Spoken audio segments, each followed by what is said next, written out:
Hello student, welcome to my ITI study channel. मैं ITI study channel से रेनू माथुर आज आपके लिए लेके आई हूँ न्यू वीडियो। ये ITI स्टडी चैनल एक ऐसा चैनल है जिसके अंदर अपन को workshop calculation, engineering drawing, employability skills, COPA, diesel mechanic, maths, मतलब बहुत सारी ट्रेड्स हैं जो अपन पढ़ रहे हैं। इसमें एक बार ही आपको सब्सक्राइब करना पड़ेगा और सब सब्जेक्ट अपन पढ़ सकते हैं। तो चैनल को सब्सक्राइब करके ऑल बेल पर क्लिक कर दीजिए ताकि वीडियो अपलोड होती सबसे पहले नोटिफिकेशन आपके पास आए। आज अपन फर्स्ट ईयर का चैप्टर पढ़ेंगे बेसिक इलेक्ट्रिसिटी या nature of electricity. Upon electrician में ITI कर रहे हैं तो अपन को नॉलेज होना चाहिए कि भाई बेसिक इलेक्ट्रिसिटी क्या है या प्रारंभिक विद्युत क्या है। तो इसमें क्या होता है कि पहले तो पदार्थ होते हैं, अणु होते हैं, परमाणु होते हैं, तत्व होता है, यौगिक होता है, मिश्रण होता है। पहले तो इनके बारे में अपन देखते हैं कि भाई क्या होता है। फिर विद्युत धारा क्या होती है, विद्युत वाहक बल क्या होता है, प्रतिरोध क्या होता है, इनके बारे में अपन देखते हैं। तो सबसे पहले है कि भाई पदार्थ क्या होता है। तो पदार्थ क्या होता है जिसका कोई निश्चित भार होता है और स्थान घेरता है, वह पदार्थ कहलाता है। कि भाई पदार्थ किसे कहते हैं, पदार्थ किसे कहते हैं जिसका कोई निश्चित भार होता है और स्थान घेरता है, उसे अपन क्या कहते हैं, पदार्थ कहते हैं।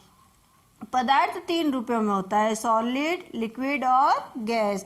ठोस, द्रव और गैस, इन 3 रूपों में पदार्थ होता है। ठोस पदार्थ वो होते हैं जिसका निश्चित भार, आयतन और आकार होता है, वह ठोस होता है। क्या होता है ठोस, किसे कहते हैं, जिसका निश्चित भार, आयतन और आकार होता है, वो ठोस कहलाता है। जैसे क्या है, सोना है, लोहा है, कोयला है, पत्थर है, ये क्या है सब ठोस पदार्थ या सॉलिड पदार्थ है।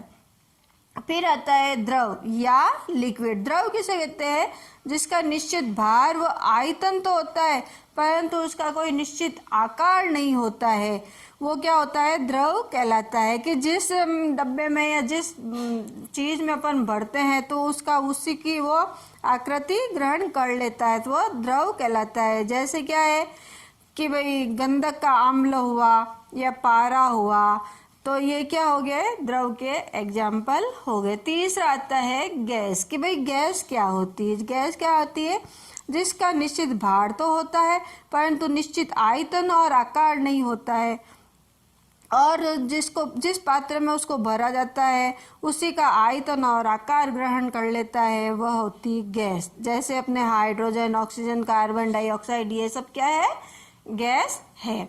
अब आता है अणु। अणु किसे कहते हैं, कि भाई अणु किसे कहते हैं कि किसी पदार्थ का वह छोटे से छोटा कण जिसमें उस पदार्थ के सभी भौतिक व रासायनिक गुण विद्यमान हो और जो स्वतंत्र अवस्था में विद्यमान रह सके, उसे अपन अणु कहते हैं। या शॉर्ट भाषा में पदार्थ बहुत छोटे से छोटे कणों से मिलकर बना है, उसे अपन क्या कहते हैं, अणु कहते हैं।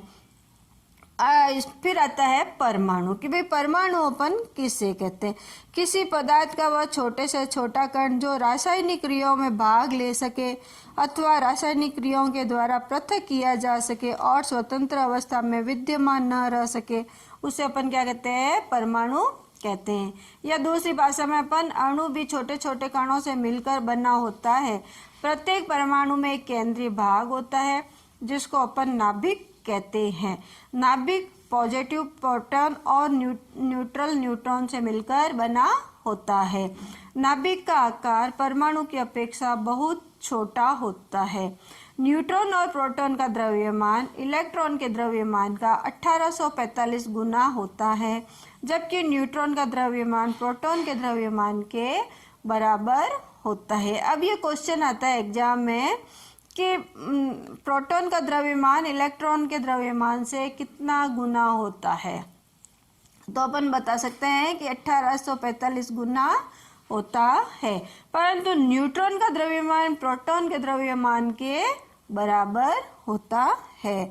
अब इसमें यह होता है कि भाई इलेक्ट्रॉन पर आवेश कितना होता है, प्रोटॉन पर आवेश कितना होता है, न्यूट्रॉन पर आवेश कितना होता है। तो ये अपन देखते हैं कि इलेक्ट्रॉन पर आवेश होता है जो -1.6 0.02165 इंटू 10⁻⁻19 कूलाम होता है।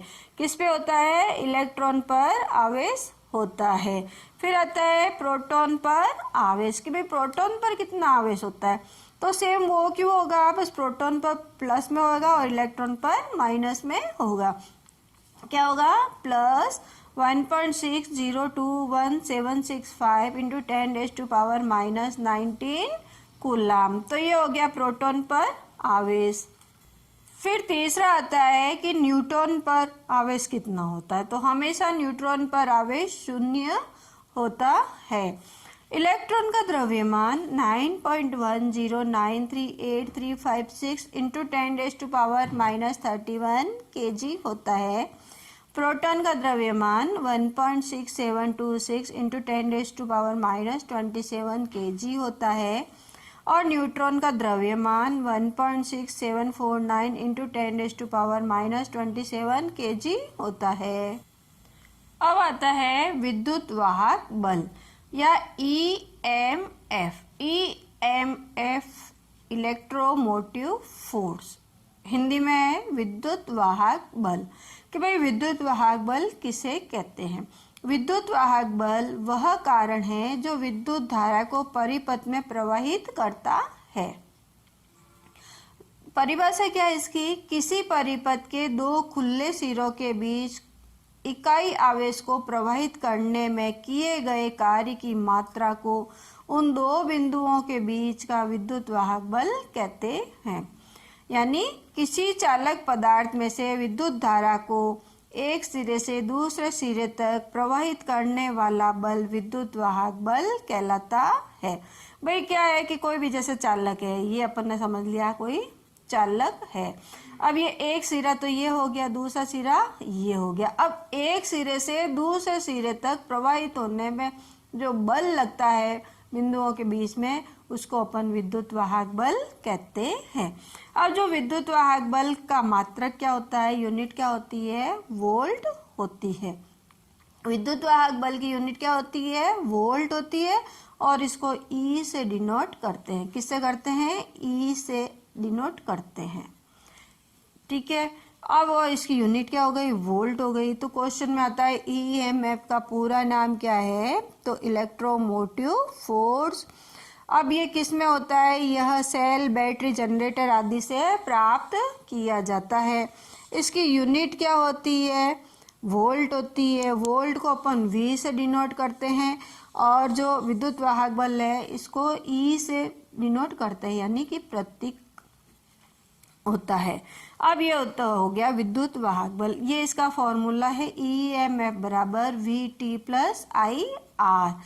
EMF हो गया विद्युत वाहक बल, VT क्या हो गया? लोड के सिरों की वोल्टेज, IR क्या हो गया? स्रोत का सप्लाई में होने वाली वोल्टेज ड्रॉप।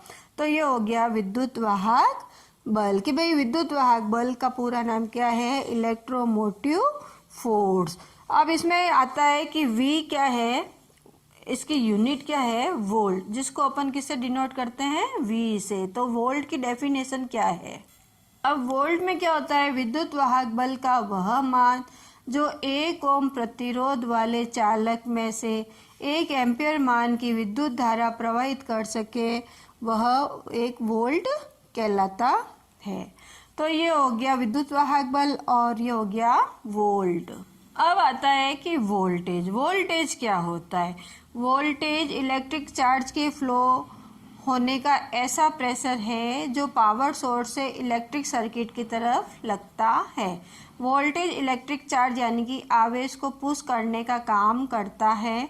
वोल्टेज को V से दर्शाते हैं और इसकी यूनिट भी क्या हो गई? वोल्ट हो गई। अब देखो वोल्टेज की यूनिट भी वोल्ट हो गई और EMF की भी यूनिट वोल्ट हो गई है। जब किसी चालक में से विद्युत धारा प्रवाहित की जाती है तो उसके सिरों के बीच कुछ अंतर पैदा हो जाता है, जिसे अपन विभवांतर कहते हैं। इन अंतरों के मान को ही वोल्टेज कहते हैं। अब वोल्टेज तो हो गया, अब यूनिट इसकी वोल्ट हो गई और इसको V से डिनोट करते हैं। अब आता है कि चालक किसे कहते हैं, यानी कि कोई भी ऐसा पदार्थ जिसमें से विद्युत धारा यानी बिजली को आसानी से गुजारा जा सके, वह चालक कहलाता है। जैसे लोहा, तांबा, चांदी, सोना आदि, ये सब चालक होते हैं। अब आती है विद्युत धारा किसे कहते हैं। विद्युत धारा क्या होती है? विद्युत धारा क्या होती है? आवेश प्रवाह की दर या मात्रा को इलेक्ट्रिक करंट कहते हैं। कि विद्युत धारा क्या होती है? कि आवेश प्रवाह की दर या मात्रा को इलेक्ट्रिक करंट कहते हैं। या किसी तत्व या पदार्थ में से इलेक्ट्रॉनों का प्रवाह विद्युत धारा कहलाता है। इलेक्ट्रॉन थ्योरी के अनुसार धनात्मक सिरे से ऋणात्मक सिरे की ओर बहती है। किसी सर्किट में Q आवेश T समय के लिए प्रवाहित किया जाता है तो विद्युत धारा I होती है। तो फॉर्मूला होता है I बराबर Q/T। Q क्या होता है? आवेश होता है और T हमेशा समय होता है। तो ये विद्युत धारा हो गई। यहाँ पर आवेश इलेक्ट्रॉन्स पर होता है। जिस दिशा में इलेक्ट्रॉन्स गतिमान होते हैं उसके विपरीत दिशा में धारा बहती है। धारा प्लस पॉजिटिव सिरे से नेगेटिव की ओर फ्लो होती है। इलेक्ट्रिक करंट का ऐसा यूनिट क्या होता है? एम्पियर होता है, जिसको अपन AMP भी कहते हैं। एम्पियर होता है इलेक्ट्रिक करंट की यूनिट। और धारा को मापने का यंत्र होता है अमीटर। क्या होता है? धारा किस में नापते हैं? अमीटर में। और धारा को मल्टीमीटर से भी नाप सकते हैं। कि भाई अब ये आता है करंट। करंट को अपन किससे डिनोट करते हैं? I से डिनोट करते हैं। किससे करते हैं? I से डिनोट करते हैं। और करंट की यूनिट क्या होती है? एम्पियर होती है, जिसको अपन A से भी डिनोट कर सकते हैं। अब आती है कि भाई एम्पियर अपन किसे कहते हैं। यदि किसी बिंदु से 1 सेकंड समय में 6.28 × 10⁻18 इलेक्ट्रॉन्स प्रवाहित हो जाए तो विद्युत धारा का मान 1 एम्पियर होता है। ये हो गया विद्युत धारा। अब आती है प्रतिरोध। कि भाई प्रतिरोध किसे कहते हैं। कि भाई प्रतिरोध किसे कहते हैं? यह पदार्थों का एक स्वाभाविक गुण है जिसके कारण वह अपने में से होने वाले विद्युत धारा प्रवाह का विरोध करता है। प्रतिरोध कहलाता है। प्रतिरोध का प्रतीक R होता है और इसका मात्रक या यूनिट ओम होता है। ओम को अपन इससे डिनोट करते हैं। अब ये 1 ओम क्या होता है? 1 ओम क्या होता है? यदि 1 वोल्ट विद्युत वाहक बल पर किसी चालक में से 1 एम्पीयर विद्युत धारा प्रवाहित की जाती है तो उसका प्रतिरोध 1 ओम होता है। फिर आती है चालकता। कि भी चालकता किसे कहते हैं? इसको चालकता को इंग्लिश में कहते हैं कंडक्टेंस। पदार्थों का वह स्वाभाविक गुण जो विद्युत धारा प्रवाह में सुगमता प्रदान करता है चालकता कहलाता है। चालकता हमेशा प्रतिरोध का उल्टा होगा। इसका प्रतीक G होता है। चालकता को अपन किससे डिनोट करते हैं? G से करते हैं। और इसका मात्रक क्या होता है? साइमन होता है। साइमन का प्रतीक S होता है। साइमन को अपन या तो साइमन लिख सकते हैं या मो लिख सकते हैं, उल्टा ओम लिख सकते हैं। और चालकता का फॉर्मूला होता है G बराबर 1/R, क्योंकि ये प्रतिरोध का उल्टा होता है इसलिए ये चालकता होता है। अब आता है विभव, पोटेंशियल। विभव किसे कहते हैं? इकाई आवेश को इन्फिनिटी से किसी बिंदु तक लाने में किया गया कार्य उस बिंदु का विभव कहलाता है। कि भाई इन्फिनिटी से किसी बिंदु तक लाने में जो काम करता होता है कार्य में, वह विभव कहलाता है। धनात्मक विभव और ऋणात्मक विभव 2 कैटेगरी में होते हैं। तो धनात्मक विभव वो होता है जब विद्युत धारा पृथ्वी की ओर प्रवाहित होती है तो वस्तु का विभव धनात्मक होता है, और जो विद्युत धारा पृथ्वी से वस्तु की ओर प्रवाहित होती है वह ऋणात्मक विभव होता है। अब आता है विभवांतर। कि भाई विभवांतर किसे कहते हैं? Potential difference. विभवांतर किसे कहते हैं? जब किसी चालक में से विद्युत धारा प्रवाहित होती है तो उसके सिरों के विभवों में कुछ अंतर पैदा होता है जिससे अपन विभवांतर कहते हैं। विभवांतर का प्रतीक V है और मात्रक वोल्ट है। वोल्ट का प्रतीक V। तो अब देखो वोल्ट किस किस की यूनिट हो गई? वोल्ट किस किस की यूनिट हुई है? एक तो होती EMF की, दूसरी होती है वोल्टेज की, और तीसरी होती है विभवांतर की, पोटेंशियल डिफरेंस की। 3 की यूनिट क्या हो गई, वोल्ट। किस किस की यूनिट वोल्ट हुई है, ईएमएफ, वोल्टेज और पोटेंशियल डिफरेंस, यानी कि विद्युत वाहक बल, विभवांतर और वोल्टेज, इन 3 की यूनिट क्या हो गई, वोल्ट हो गई है। अब है टाइप्स ऑफ इलेक्ट्रिक करंट, कि भाई विद्युत धारा है जो कितने प्रकार की होती है। विद्युत धारा हमेशा 2 प्रकार की होती है, एक डायरेक्ट करंट और एक अल्टरनेटिंग करंट। ये आपने सबने देखा है, एसी और डीसी। डीसी को कहते हैं डायरेक्ट करंट, यानी हिंदी में कहते हैं दिष्ट धारा। एसी को कहते हैं अल्टरनेटिंग करंट, प्रत्यावर्ती धारा। अल्टरनेट मतलब कि कम ज़्यादा होती रहती है, वो अल्टरनेटिंग करंट है। ये इसका सिंबल है एसी का, और ये डीसी का सिंबल है, और ये एसी का सिंबल है। तो एसी और डीसी। अब एसी किसे कहते हैं और डीसी किसे कहते हैं। एसी किसे कहते हैं, धारा का मान तथा दिशा समय के साथ परिवर्तित होते हैं। इसका उपयोग घरों में, औद्योगिक क्षेत्रों में उपयोग होने के वाली धारा जो होती है वो एसी होती है, जिसका उपयोग बल्बों, कूलर, पंखों, टीवी आदि में करते हैं। एसी धारा का उत्पादन अल्टरनेटर के द्वारा किया जाता है। इसका उत्पादन 33,000 वोल्ट तक किया जा सकता है, कि भाई एसी वोल्टेज ये होता है, एसी करंट। अब आती है डीसी करंट, कि भाई डीसी करंट किसे कहते हैं, धारा का मान और दिशा नियत रहते हैं। जैसे ये डायग्राम सिंबल भी है कि धारा का मान और दिशा क्या रहती है, नियत रहती है, समय के साथ नहीं बदलती। एसी क्या है, दिशा और मान दोनों चेंज होते रहते हैं समय के साथ में। परंतु डीसी है जिसमें धारा का मान और दिशा नियत रहते हैं और समय के साथ नहीं बदलते हैं, वह दिष्ट धारा होती है। इसका उपयोग हमारे मोबाइल की बैटरी में डीसी करंट होता है। वेल्डिंग, इलेक्ट्रोप्लेटिंग और बैटरी सेल में भी ये डीसी करंट होता है। अब डीसी का उत्पादन है जो जनरेटर और या डायनेमो में किया जाता है। डीसी का उत्पादन केवल 650 वोल्ट तक ही किया जाता है। एसी को डीसी में चेंज करने के लिए डायोड या रेक्टिफायर का यूज करते हैं। डीसी को एसी में चेंज करने के लिए इन्वर्टर का उपयोग करते हैं। अब ये क्वेश्चन में आता है कि एसी और डीसी में से सबसे खतरनाक कौन सी होती है। तो हमेशा ये होती है कि डीसी हमेशा खतरनाक होती है, एसी नहीं होती है। अब आता है कि विद्युत धारा के क्या क्या प्रभाव होते हैं, कि भाई विद्युत धारा के क्या क्या प्रभाव होते हैं। तो विद्युत धारा के 5 प्रभाव होते हैं।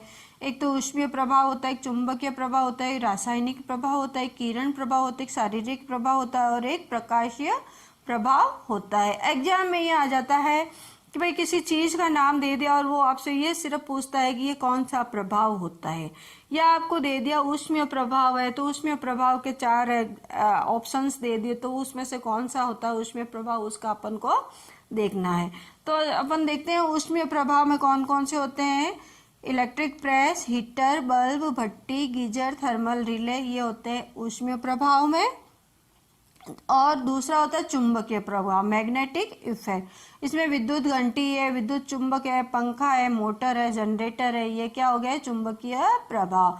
तीसरा आता है रासायनिक प्रभाव, मतलब केमिकल इफेक्ट, कि भाई रासायनिक क्रियाओं से कौन कौन सा होता है। तो सेल है, विद्युत लेपन है, धातु निष्कर्षण है, ये क्या हो गया, केमिकल इफेक्ट हो गए हैं। अब आता है चौथा किरण प्रभाव, रे इफेक्ट। यानी कि रे इफेक्ट क्या है, अपन हॉस्पिटल वगैरह जाते हैं, कहीं पे भी अब भी हड्डी टूट जाती, गिर जाती, तो अपन क्या कराते हैं, एक्सरे कराते हैं।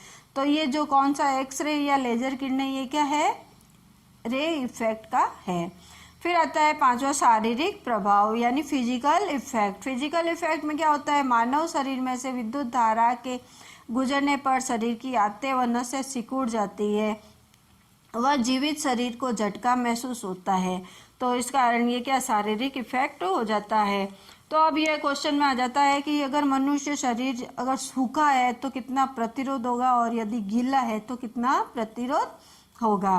तो अगर यदि सूखा है तो प्रतिरोध 70,000 ओम प्रति सेंटीमीटर स्क्वायर से 1,00,000 ओम सेंटीमीटर स्क्वायर तक होता है, और यदि गीला शरीर है तो 700 ओम प्रति सेंटीमीटर स्क्वायर से 1,000 ओम सेंटीमीटर स्क्वायर तक होता है। अब छठा आता है प्रकाशीय प्रभाव, लाइटिंग इफेक्ट। लाइटिंग इफेक्ट कहाँ है, fluorescent tubelight lamp, CFL, neon lamp, carbon lamp, इन सब में क्या होता है, प्रकाशीय प्रभाव होता है। तो ये आज अपना ये चैप्टर यहाँ पे ख़त्म होता है। क्या कौन सा चैप्टर था? Basic electricity. ये यहाँ पे आज अपने पूरा होता है।